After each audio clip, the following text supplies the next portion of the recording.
على هديه عقل الصالح إلى حضرة النبي المصطفى حبيبنا وشفيعنا سيدنا محمد صلى الله عليه وسلم وعلى آله وأصحابه والتابعين والعلماء أهل السنة والجماعة وخصوصا إلى حضرة مصنف kitab Bulughul Maram kitab Safinatun Najah wa bi barakatil ummul Quran muwaqqif hadza kitab syai'ulillah lam al-Fatihah. A'udzu billahi minasyaitonir rajim. Bismillahirrahmanirrahim. Alhamdulillahi rabbil alamin arrahmanir rahim. Maliki yaumiddin. Iyyaka na'budu wa iyyaka nasta'in. Ihdinas siratal mustaqim. Siratal ladzina an'amta 'alaihim ghairil maghdubi 'alaihim waladdallin. Hadis keberapa kelima ya sekarang? Betul ya? A'udzu billahi minasyaitonir rajim. Bismillahirrahmanirrahim. Wa an Abdullah ibni Umar radhiyallahu anhuma, dan dari Abdullah bin Umar radhiyallahu, semoga Allah meridhai, anhuma keduanya, yakni Abdullah dan Umar. Qala, berkata Abdullah bin Umar, qala Rasulullah sallallahu alaihi wasallam, bersabda Rasulullah sallallahu alaihi wasallam, idza kana ma'u, ketika ada air, kulata ini dua kolah. Dua kulah itu kemarin berapa liter waktu kitab Safinatun Najah? Yang ingat gak? Dua kulah itu ada yang berpendapat yang paling masyhur itu 215 liter. Ada yang berpendapat 216 liter. Ada juga yang berpendapat 270 liter. Tapi yang paling masyhur itu 215 liter, itu dua kolah.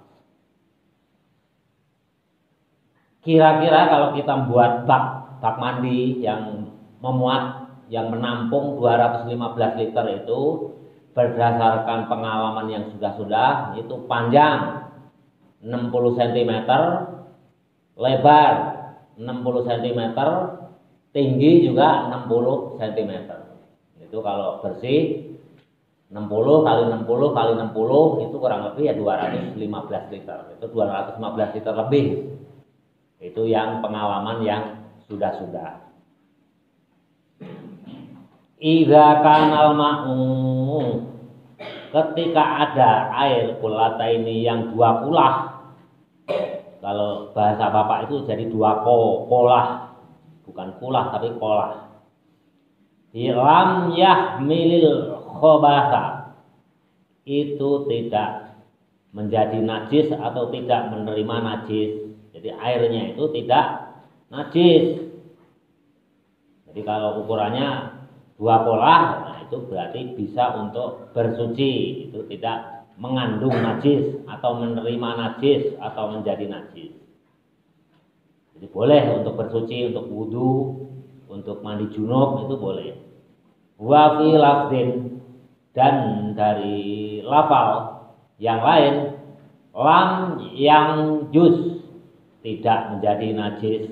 Jadi kalau ada air dua kolah, itu kalau kejatuhan najis sedikit, nah itu tidak menjadi najis. Akhrajahul arba'ah, akhrajahu yang mengeluarkan hadis ini al-arba'ata, imam 4. Siapa aja imam 4 tuh?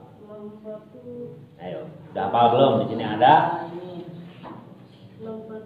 Abu Dawud, Tirmizi, Nasa'i, Ibnu Majah. Ya, dikurangi yang 3 imam itu. Jadi mulai dari Abu Dawud itu namanya imam 4. Itu dihafalin, kalian nanti di rumah hafalin aja. Imam 7 itu siapa? Imam 6 siapa? Itu dihafalin. Kalau murid itu nanti suatu saat kalau kalian meneruskan sekolah yang lebih tinggi, setiap soal itu kadang-kadang ditanyakan apa yang dimaksud imam 7, apa yang dimaksud imam 6, itu suruh nyebutin itu. Kalau di pondok-pondok modern hanya bapak aja yang nggak rajin, nggak mau bikin soal kan. Nah, pelajaran agama khususnya pesantren, tapi nanti jangka panjangnya pasti diatur. Itu dibuat soalnya, nanti dibikinkan khusus ijazah agama ya, syahadah. Ada pertanyaan Imam Sab'an itu siapa, itu dihafalin, itu kalau santri harus hafal. Akhrajahu mengeluarkan, kharaja itu kan keluar. Akhrajahu mengeluarkan hu ini hadis al-arba'ata imam 4. Wa sahhahahu dan mensahihkan hu ini hadis Ibnu Huzaimah, Imam Ibnu Huzaimah, wal Hakim dan Imam Ibnu Hakim, wa Ibnu Hibban dan Imam Ibnu Hibban. Jadi imam-imam yang disebut di sini itu ahli hadis semua. Semuanya ahli hadis. Itu pas Ibnu Hibban itu ya, itu ada nomor 2 di dalam kurung. Ini artinya apa? Keterangan di bawahnya. Hadza haditsun sab wa muttarib sanadan. Jadi hadis ini had atau muttarib sanadnya. Jadi ada yang 4 imam, berapa imam tadi yang Ibnu Huzaimah, Ibnu Hakim, Ibnu Hibban itu menganggap hadis ini sahih. Tapi imam yang lain berpendapat min riwayatin hadza haditsun sad wa muttarib sanadan. Jadi hadis sad, muttarib ini sanad dan matanya.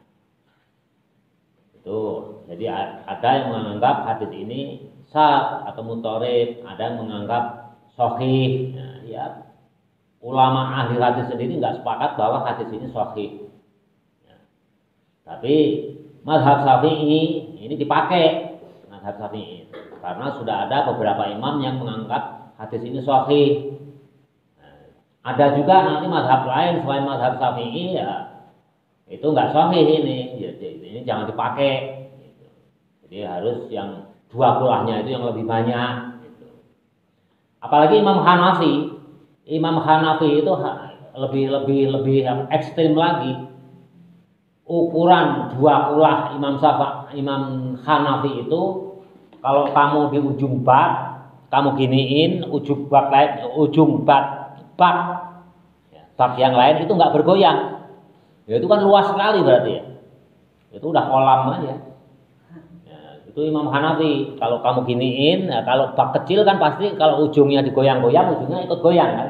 Nah, patokan Imam Hanafi 2 kulah itu kalau ujungnya kamu gerak-gerakin gini, di ujung sana nggak goyang-goyang. Nah, berarti kolam ukurannya kalau Imam Hanafi. Tapi kan kalau ukuran kolam kan susah ya. Apalagi zaman sekarang kalau kalian nanti menghadapi hidup di komplek gitu. Ya, di komplek itu hampir semua rumah itu nggak memenuhi syarat. Kalau 2 kulah itu termasuk bak bapak itu nggak memenuhi syarat. Nah, itu perkembangan zaman. Kalau dulu ya masih mungkin ya, kalau di kampung masih mungkin baknya gede-gede. Kalau sekarang di komplek itu apa? Baknya yang kecil-kecil itu yang udah jadi itu, segede menel ya.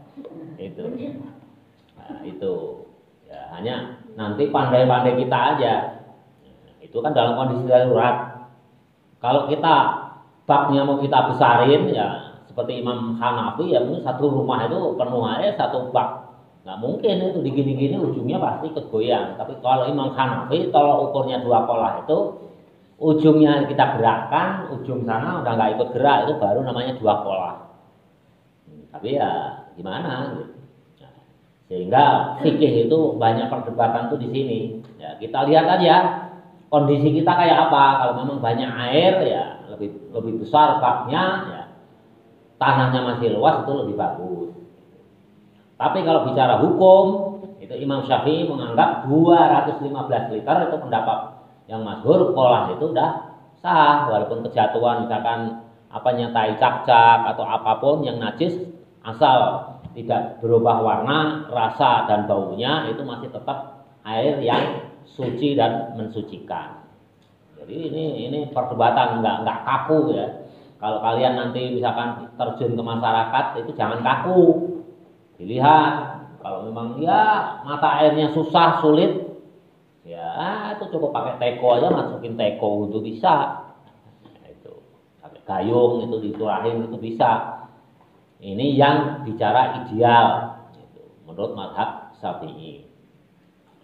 Lam yanjus wa fil lafdin, dan di lafal yang lain lam yanjus tidak menjadi najis. Arajul arba'ah wa Sahih Ibnu Huzaimah wa Hakim wa Ibnu Hibban. Hadis ini macam-macam.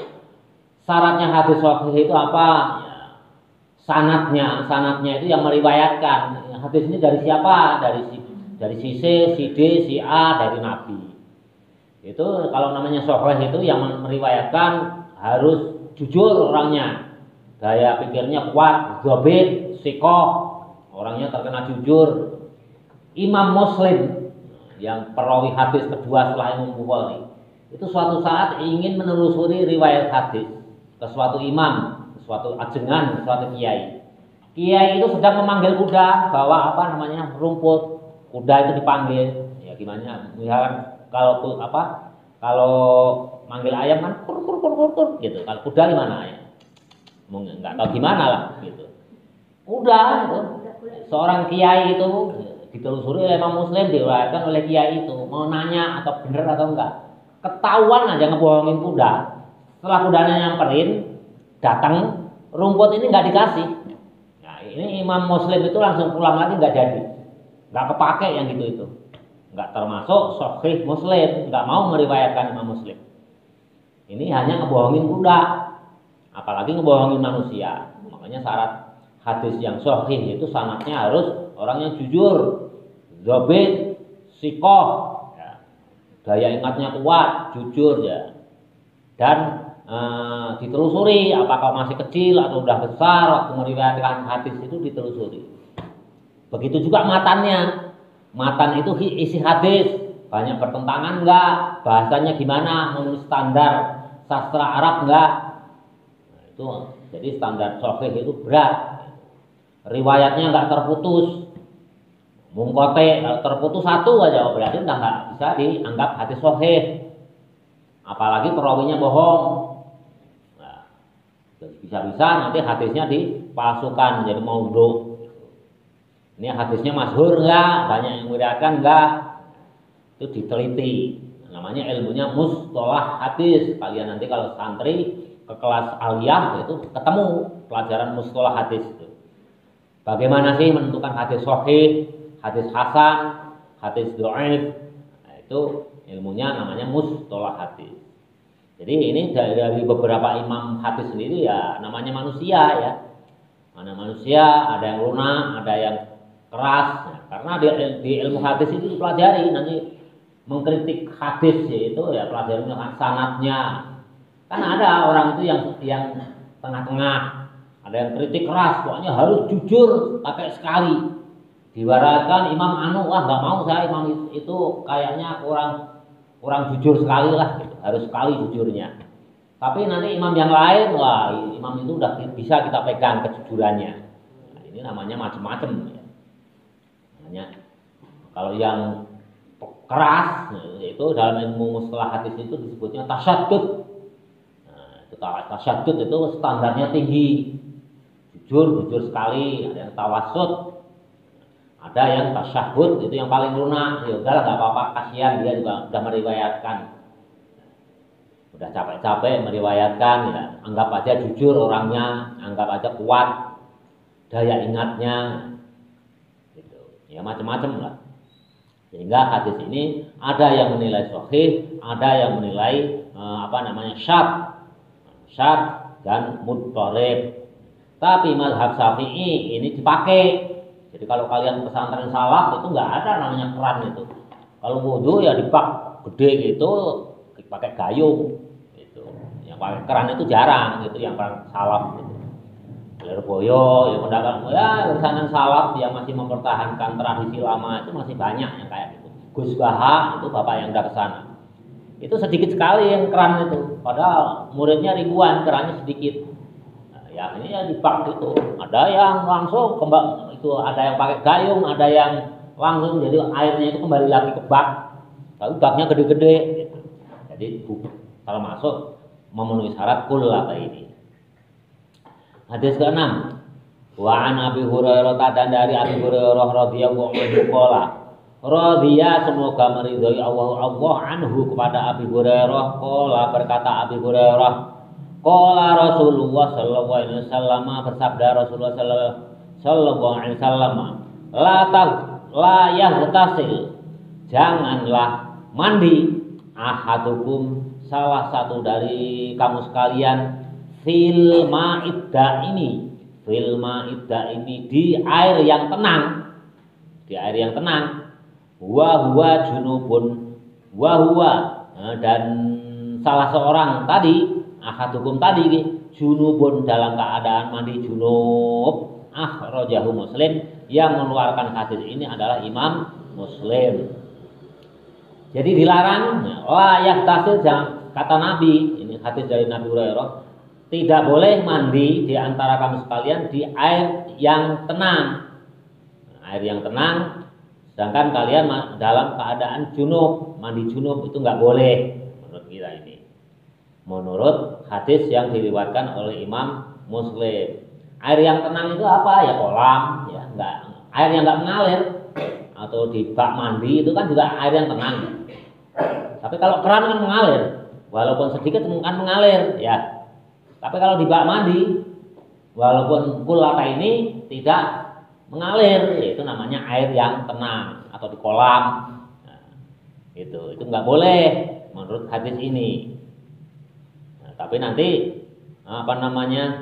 di bawahnya bagaimana? Coba kita lihat. Tapi kalau nggak salah ya nggak ada, memang nggak boleh orang yang mandi. Tapi nanti ada hadis lain, nanti kita lihat di bawahnya ada. Tapi secara letterlock, kalian nggak boleh mandi junub itu masuk ke bak mandi, itu aja singkatnya. Jadi harus pakai gayung junub itu. Walaupun kulata ini itu nggak boleh menurut hadis ini secara letterlock. Atau di kolam kecil, kalau kolam yang luas ya tentunya bebas lah. Kolam yang luas itu bebas kan. Kolam pemandian umum itu kalian tipis saja, kalian asal tidak merubah bau, warna sama rasa itu untuk bersuci juga masih boleh. Karena banyak ya, hanya makruh hanya hukumnya gitu. Hadis berikutnya nomor 7 walil Bukhari dan bagi Imam Bukhari la ya bulanna janganlah kamu sekalian kencing, janganlah kamu kencing ahadukum salah satu dari kamu sekalian la ya bulanna janganlah kamu kencing ahadukum dari salah satu kamu sekalian fil ma'idda ini di dalam air yang tenang alladzi la yajri yang tidak mengalir summa yaghtasilu kemudian kalian mandi fihi di dalam air yang tidak mengalir tadi, yang tenang tadi. Jadi kamu tidak boleh kencing di bak mandi, ya. Di kolam tapi yang kecil ya. Kolam yang besar pun hukumnya makruh kalau ulama. Tapi menurut Imam Bukhari ini nggak boleh kalian mau kencing misalkan mandi di kolam renang terus kencing, ya, itu nggak boleh. Tapi kalau kolam renangnya luas sekali, apalagi di bak mandi ya, otomatis ya nggak boleh. Ya. Bak mandi itu hanya 215 liter. Kalau kolam renang itu kan luas sekali ya, ribuan liter, itu puluhan ribu liter. Itu hukumnya makruh. Tapi sebaiknya kalian hindari. Menurut hadis tidak boleh kencing di air yang diam, tidak mengalir itu. Kemudian kita mandi di dalamnya. Wali muslimin nomor 8 itu, nomor 8 itu sebetulnya hadisnya sama, hanya beda ujungnya. Tadi menurut Imam Bukhari, sekarang menurut Imam Muslim. Wali muslimin dan menurut hadis Imam Muslim minhu, jadi yang membedakan fihi ini diganti minhu. La yabulanna ahadukum fil ma'idda imil ladzi la yasri. Summa yaghtasil minhu. Kalau lafadznya hadis Imam Muslim. Loh, Bukhari sama Muslim aja udah berbeda ya lafalnya. Kalau Imam Bukhari pakai fihi, tapi kalau Imam Muslim pakai minhu. Bedanya apa? Fihi sama minhu. Kalau fihi Summa yaghtasil, kemudian mandi fihi, di dalam air yang tenang. Berarti kalian masuk, ancol masuk itu mandi nggak boleh. Ya, kalian udah ngencingin di air tenang itu, kalau kalian mandi masuk plung ke dalam kolam itu, menurut hadis Bukhari nggak boleh, nggak boleh. Tapi kalau menurut hadis Imam Muslim lebih ketat, pakai minhu. Minhu itu kalian nggak harus masuk, pakai gayung ngambil dipakai mandi itu minhu, jelas. Kalau fihi ancol masuk ke kolam, tapi kalau minhu pakai gayung itu pun menurut Imam Muslim nggak boleh, nggak boleh. Jadi intinya kalau kalian ada air yang tenang, udah kalian kencingin untuk mandi, itu menurut Imam Muslim nggak boleh. Tapi kalau menurut Imam Bukhari nggak bolehnya itu kalau kalian mandi ancol ke dalam. Tapi kalau pakai gayung boleh. Kalau menurut Imam Bukhari kan gitu pengertiannya. Jelas ya. Tapi kalau Imam Muslim pakai gayung pun tidak boleh. Tapi menurut Batsul Masail ya, pembahasan masalah, bagaimana hukumnya kalau kolam renang yang airnya puluhan ribu liter itu? Kalau udah kencingin di situ itu kemungkinan besar kan yang renang itu pasti kencing di situ ya. Nah, itu kencing di situ itu hukumnya makruh. Karena airnya banyak sekali, ya masih suci, masih mensucikan gitu. Ada yang berpendapat gitu. Tapi kadang-kadang kan kita kembali ke rasa kita. Kalau bapak yang nggak tega, bapak misalkan mau sholat kok wudhu di kolam renang umum itu nggak tega, ya cari keran aja. Ini kan menyangkut rasa ya. Tapi ada ulama yang berpendapat itu masih mensucikan karena airnya banyak sekali. Jadi misalkan yang renang ada 100 orang, itu paling-paling berapa liter sih? Paling-paling 5 liter juga enggak kan? Enggak sebanding dengan air yang puluhan ribu bahkan ratusan ribu liter itu. Kolam renang yang gede itu ya. Enggak sebanding. Nah, ulama yang lain masih berpendapat. Tapi kalau bapak yang enggak tega lah, ya carilah selama masih ada alternatif ya, yang lain, air yang lain ya carilah yang lain. Makanya di kolam pemandian itu kan ada untuk bilas kan, pasti ada untuk bilasnya yang keran gitu. Ya udah butuh di keran aja mandi lagi. Karena nggak menutup kemungkinan dan bapak meyakinkan pasti kalau banyak orang yang renang di situ ya pipis di situ. Menurut rasa sih kayaknya nggak srek lah gitu. Walaupun ada ulama yang berpendapat kalau airnya udah ratusan ribu itu boleh-boleh aja masih suci dan mensucikan. Karena walaupun kita pipis di situ itu nggak merubah warna, rasa dan bau ya itu. Jelas ya, Imam Bukhari, Imam Muslim udah beda. Kalau Imam Bukhari nggak boleh itu kalau mandi anclong, udah kita pipisin, kita masuk ke dalam ya itu mandi itu nggak boleh. Itu. Tapi kalau pakai gayung boleh, ya kan pengertiannya gitu. Tapi kalau Imam Muslim ya, pakai gayung pun nggak boleh. Minhu itu dari air itu kita mandi dari air yang udah kita pipisin itu nggak boleh. Kita lanjut. Wali Abi Dawuda dan bagi Abu Dawud walayah tasil dan janganlah mandi seseorang fihi di dalam air yang tenang tadi. Minal janabati untuk mandi janabah.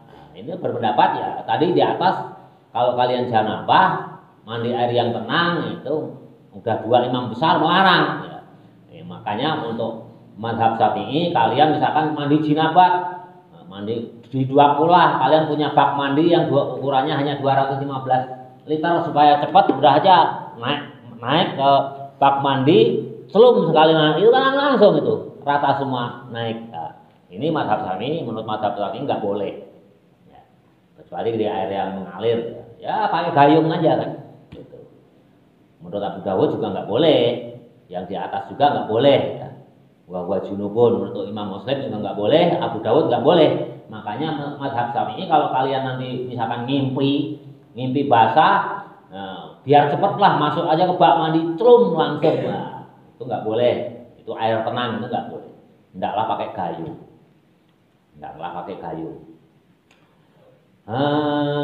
Hadis nomor 9. Wa an rajulin dan dari seorang laki sahiban nabiyya, sahabatnya Nabi. Qala berkata rajul tadi, sahabat Nabi tadi, naha Rasulullah, mencegah Rasulullah sallallahu alaihi wasallam ai antahtasilal mar'atu, antahtasila mandi al mar'atu perempuan bi fadlir rijali dengan air sisanya sisa mandinya seorang laki-laki. Jadi seorang perempuan